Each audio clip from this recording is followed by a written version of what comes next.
ዳውም አንደ የአብያ ሐዲስ ነው ይሏል አንዳንድ ነው ቁርአንና ሐዲስ እየተነገረው እንዳላስፈላጊነት ከአላህ የተላከለንን ጸጋ መቀበልና መጠቀም ሲገባን እሱን በመጣል ወደ ጨለማ ነው እየሄድን ያለነው ማለት ነው። ምክንያቱም ዓለም አቀፍ የሆነ የሰው ልጅ የተባለ ሁሉ ጂንም ይጨመራል። እንደውም የተለያየ ሀሳብ አለ እኮ በማንኛውም ጊዜ እዛው ላይ ራሱ እንደዚህ ተብሎ ተፈስሯል፣ እንደዚህ ተብሎ ተፈስሯል።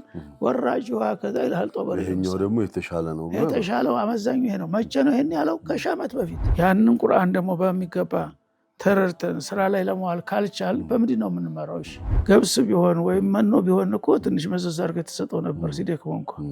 አሁን ግን ኪታብ አንድ ወረቀት ብትሰጠው ምን ያደርገዋል? የማይለያየን ዘርጎሳ ቀለም የኢማን ህዝቦች ባለ አንድ ዓለም ላኢላሃ ኢላላህ ኪዳናችን በአላህ መንገድ የተሳሰርን በተውሂድ ፋና የተባበርን ላኢላሃ ኢላላህ ኪዳናችን ዱንያን ሚሻገር ህብረታችን ላኢላሃ ኢላላህ ኪዳናችን ላኢላሃ ኢላላህ ኪዳናችን።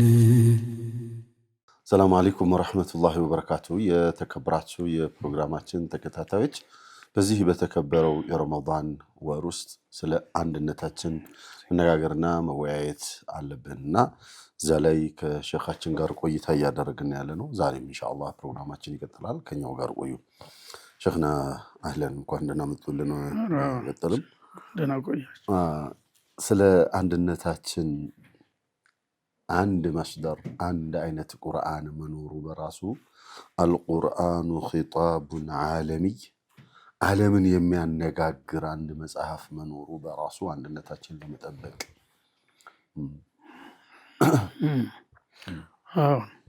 ትልቁ መሰረት እሱ ነው። እንግዲህ አላህ ሱብሓነሁ ወተዓላ ሁደን ሊናስ ያለው ለሰው ልጆች ሁሉ መመሪያ ቁል ያ አዩሃ ናስ ነው የሚለው በየቦታው ያ አዩሃ ናስ። የገሌ ጎሳ የገሌ ምን ምናምን አረቡ ጥቁሩ ነጩ የሚባል ናስ ሰው የሚባል ነገርን ብቻ ሙስተህደፍ ነው ማለት ነው በዚህ በቁርአን ኺጣብ ላይ። ስለዚህ መለኮታዊ ጥሪ ነው ለዓለም ሁሉም ዓለም እንዲደርሰው በላጉን ሊናስ ይላል አላህ ሱብሓነሁ ወተዓላ። ለሁሉም መድረስ ያለበት መለኮታዊ መልእክት ነው እና ይህን ነው ደግሞ ብዙ ሰው መረዳት ያቃተው። የአረቦች ብቻ ይመስለዋል። አሁን ወደ እነሱ ወደ ድክመት ሲመጡ ባለቤቶች እንኳን ትተውታል እያሉ ነው አንዳንዶች። ባለቤቶች እንኳን ትተውታል። ባለቤቱ አረብ ብቻ ነው ማለት ነው። አላህ ሁደን ሊናስ አለ እንጂ ለገሌ ጎሳ ብሏል። በአጋጣሚ ቋንቋው የነሱ ነው፣ በእነሱ ቋንቋ ነው የመጣው። መልእክቱ ግን ሁሉንም የሚያካትት ነው። ምክንያቱም ዓለም አቀፍ የሆነ የሰው ልጅ የተባለ ሁሉ ጂንም ይጨመራል። እንደውም አጠቃላይ መወጀህ ነው። ቁርአን በሁሉም ላይ ነው የሚያነጻጽረው። ሁሉም የኔ ነው ብለው ሊይዙት ይገባል። የነገሌ ነው ብሎ ራሱን ማግለል አይገባውም። እነዛም ደግሞ በቋንቋ የወረደላቸው የኛ ብቻ ነው ብለው መኩራራትም የለባቸው። እነሱ ብቻ አይደለም ለዓለም ነው የላከው አላህ ሱብሓነሁ ወተዓላ። ይሄ ከሆነ የጋራ ንብረታችን ካለ የጋራ ንብረታችንን በመከባበርና በመመካከር መጠቀም አለብን ማለት ነው። አንዱ ባዕድ አንዱ ዘመድ ሊሆን አይገባም። እና ይሄ እንግዲህ ቁርአን ደግሞ ለሰው ልጆች የሚጠቅመውን ሁሉ ይመክራል፣ የሚጎዳውን ሁሉ ያስጠነቅቃል። ለዱንያ ብቻ ሳይሆን ለአኽራም ጭምር ነው የሚነግርህ። እና እስከ መጨረሻው ድረስ የሰው ልጅ ዕጣ ፈንታ የሚወሰነው በዚህ መርህ ነው። ኢነሁ ለቀውሉን ፈስል ነው የሚለው ራሱ። ማሁ ቢልሀዝል ቀልድ አይደለም፣ ቁም ነገር አዘል የሆነ ነገር ነው። እና ሀዘል ቁርአን ሁጀቱን ለካ ወዐለይክ፣ ቁርአን ከሁለት አንዱ ነው ለአንተ። ወይ በአንተ ላይ የሚቆምብህ ጠበቃ ይሆናል አንተን የሚከስህ፣ ወይም ደግሞ ለአንተ የሚከራከርልህ ይሆናል። እና መን አሚለ ቢሂ ቃደሁ ኢለል ጀና፣ ስኔ መስመሩን ተከትሎ የሄደ ሰው ግባቱ ጀነት ነው መጨረሻው። ወመን ተረከሁ ቀዘፈሁ ኢለናር። ሲንትዛው ዘወር ታልክ ደግሞ ማጅራትን ይዞ የውመል ቂያማ ጀሃነም ላይ የሚወረውርህ ማለት ነው። ክሱን ያቀርብብሃል። አላህ ይጠብቀንና በጣም ከባድ ነው። ስለዚህ የቁርአንን ምንነት አለማወቅ ነው ብዙዎቻችን ለተለያዩ ስህተቶች የሚዳርገንና ዓለም አቀፍ ተልእኮ ነው። ረበል ዓለሚን የሁላችን ፈጣሪ እንደመሆኑ የላከልን ደግሞ ሁላችንም የሚያካትት መልእክት ነው። ይህን መልእክት ደግሞ የተጠቀመበት ይድናል፣ የጣለውን ይጥለዋል ማለት ነው። ነቢዩን እንኳን ሰለላሁ ዐለይሂ ወሰለም የሂዳያውን መንገድ ያመላከተበትን አገላለጽ ሲገልጽ ማ ኩንተ ተድሪ መል ኪታብ ወል ኢማን ወላኪን ጀዐልናሁ ኑረን ነህዲ ቢሂ መን ነሻእ ነው። ኑር ነው፣ ወደ ዋሕዳውም ወደ ጀነትም ቅድም እንዳሉት ኑር ነው እና እሱን መጣላችንም ዋጋ እያስከፈለን ያለው ገና ከባድ ዋጋ ወደፊት የሚከፈለው ነው። አሁኗማ ትንሽ ናት። አሁን የውስ በርስ እየተባላ እየተናቆረ እየተዘራጠጠ እየተበጣበጠ ራሱ ህይወት ጀሂም ሰው ሲኦል ሆነ እኮ እዚሁ ዱንያ ላይ ራሱ ማኖር እኮ ሰው እያስጠላ ነው። በቃ ሰው እንደ ሰው እንደ አውሬ እንኳ ማሰብ እያቃተው ነው በአሁኑ ጊዜ የሰው ልጅ። ከዚህ እንድንወጣ ነበር እኮ መጀመሪያ ይሄ መብራት ባውዛ የመጣልን። አሁን ባውዛውን ሰብረህ ወሮረህ በጨለማ ሮጣለሁ በደመ ነፍስ ወደፊት ጉድጓድ ይኖራል፣ ግንድ ይኖራል፣ ግንብ ይኖራል። ሂደህ መላተም ብቻ ነው ማለት ነው።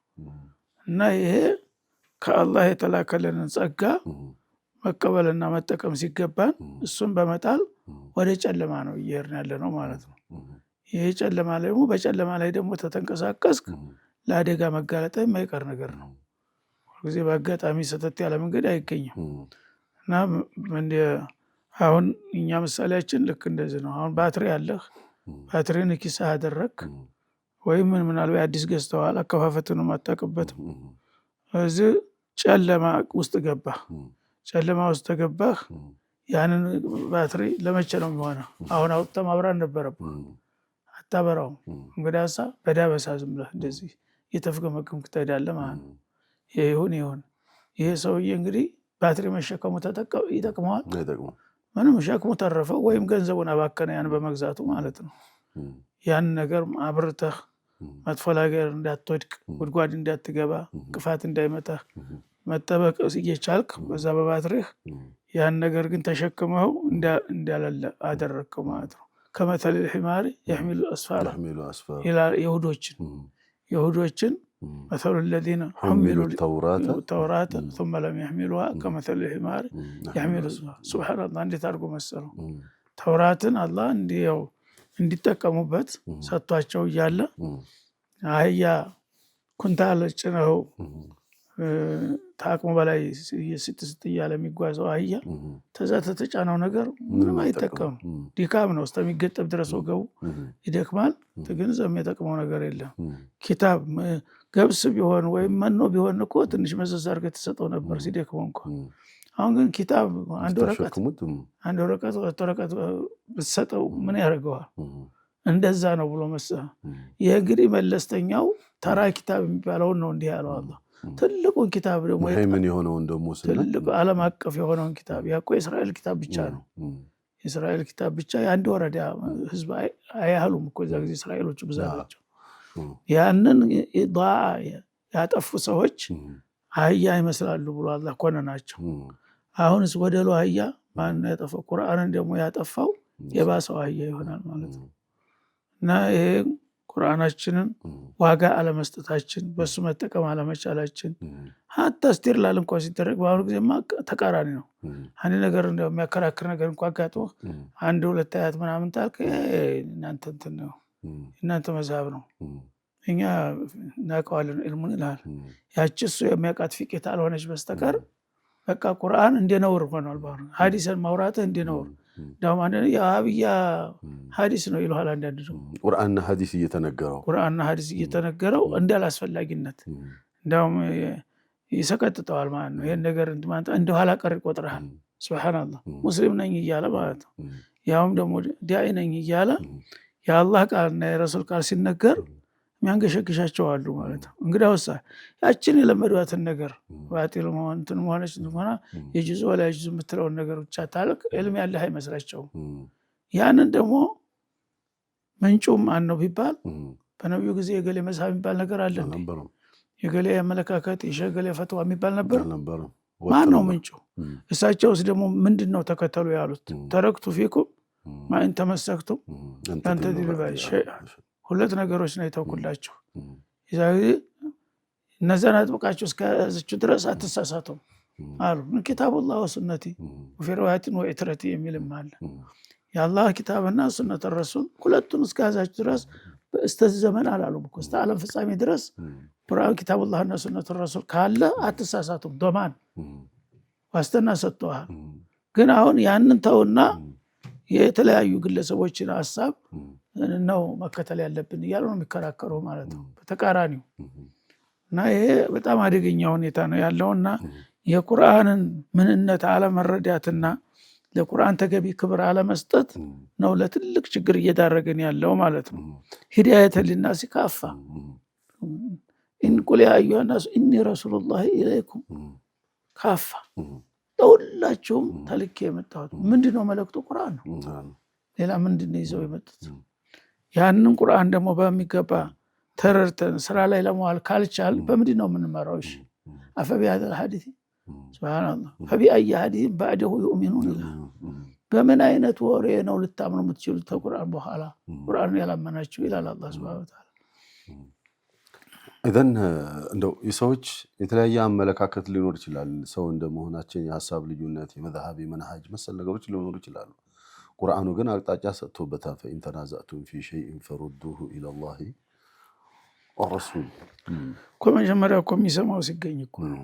አሁን እኮ እሱ ነው ራሱ እንደ ወንጀለኛ ተቆጠርከው እኮ ቁርአን መጥቀስ። በማንኛውም መስአላ ቁርአን ሲያነሱ የሚመረግጋቸው ሰዎች አሉ በአሁኑ ጊዜ እና ምን ቢባል ነው የሚሻላቸው? ምን የሚያረካቸው ከተባለ አርአ الناس ነው ሰዎች አስተሳሰብ። ገሌ እንደ መዝሀብ እንደ ብሎ ገሌ ጦሪቃ እንደዚህ ሆኖ ገሌ የሚለው ነው የሚላቸው ማለት ነው።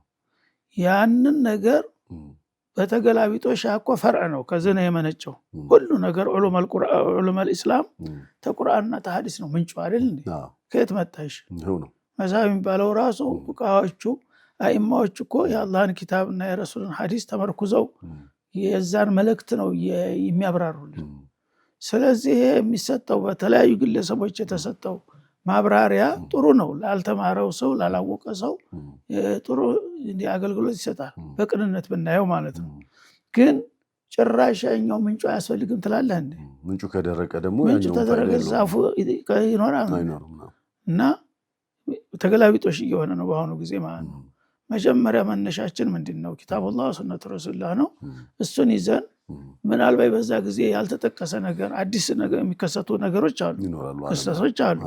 እነዚያ ነገሮች ያከራክሩን ይችላሉ። ሲያከራክሩን መፍትሄውንም እዛው አስቀምጧል። ፈኢን ተናዘዕቱም ፊ ሸይኢን ፈሩዱሁ ኢለላሂ ወረሱል። አንድ ነገር አከራከራችሁ አይደለም? አዎ በመጮህ አይደለም፣ በጉልበት አይደለም። እና ዳኛ ይኖራችሁ። ዳኛው ማን ነው? ኪታቡላህ ነው። በቀጥታ ነው ቶሎ ባለሙያዎች የተሻለ አሊም ፈልገህ ይሄ አያት ምን ይላል? ምናልባት ሰውን ታልጠየቅ እኮ አይማዎቹ ራሱ ፈስረውታል አይደለም? በተለያየ አቅጣጫ ራጅሁን መርጅሁን ሁሉ እንትን እያሉ የተለያየ ሀሳብ አለ እኮ በማንኛውም ጊዜ እዛው ላይ ራሱ እንደዚህ ተብሎ ተፈስሯል፣ እንደዚህ ተብሎ ተፈስሯል። ወራጅሁ ከዛ ይልሃል ጦበሪ። ይሄኛው ደግሞ የተሻለ ነው። የተሻለው አመዛኙ ይሄ ነው። መቼ ነው ይሄን ያለው? ከሺህ ዓመት በፊት። ያንን ከፍቶ የሚያየው የለም አሁን። እንግዲያውሳ አንተ ነህ ራስህ የምትወስነው ማለት ነው። አንተ ደስ ያለህን አንተ የመሰለህን ተተባለ ማሻአላህ ነው።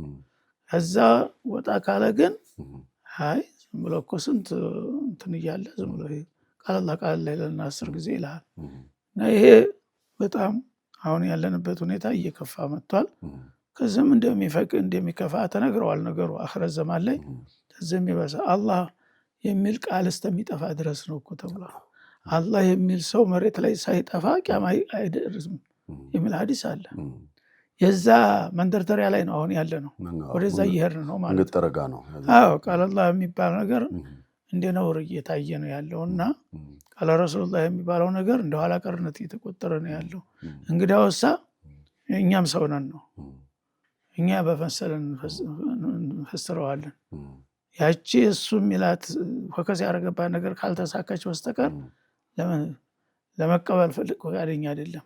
ያን ሰው እንደገና ስሙን ማጠለሽ እንዳልሆነ ማድረግ ምንም የማያውቀውን ሰው ብዥታ ይጨምርበታል። እንደዚህ የሚለው እኮ ስህተት ነው ይላል። እነዛ ሰዎች አያውቁም፣ ተራ ሰዎች። ስለዚህ እውነት ይመስላቸውና ገደል ይገባሉ ተከትለው ማለት ነው። እና መጀመሪያ ማገናኛችን ምንጫችን ቁርአን ነው፣ ሱነቱ ረሱል ነው በሚለው መተማመን አለብን ማለት ነው። ከዛ በኋላ ቁርአን የወሰነውን ለመቀበል ዝግጁ መሆን አለብን። ረሱል የወሰኑትን ለመቀበል ዝግጁ መሆን አለብን። ምንድን ነው የሚያጣለን? ከዚህ በኋላ ለዲን አይደለም። በዲን እስከሆነ ድረስ አላህ ምን አለ፣ ረሱል ምን አለ፣ ይሄን አሉ፣ አህለ ወሰለን መቀበል። አሁን ችግሩ ምንድን ነው? የግል አስተሳሰብ የኔ ብቻ ታልሆነ በስተቀር ምንም ነገር ቢመጣ አልቀበልም የሚል አቋም እየተያዘ ነው ያለው ማለት ነው። ይሄ ደግሞ ጥፋት ነው። በተለይ መሰረታዊ የሚባሉ ዒባዳዎች አንድነታችን ልንጠብቅባቸው የሚገቡ ዒባዳዎች የትኛውም ዒባዳ ምንጩ ከቁርአን ያልሆነ ምንጩ ከሐዲስ ያልሆነ ፍጹም ሊኖር አዩ ነሱን ሰሪህ መጥቶላቸዋል። አብዛኛው ሸቅና ያለማወቁ ጉዳይ ካልሆነ በስተቀር ኢዘን መስደራችን አንድ ነው ማለት መስደር ነው። ምንጫችን አንድ ነው።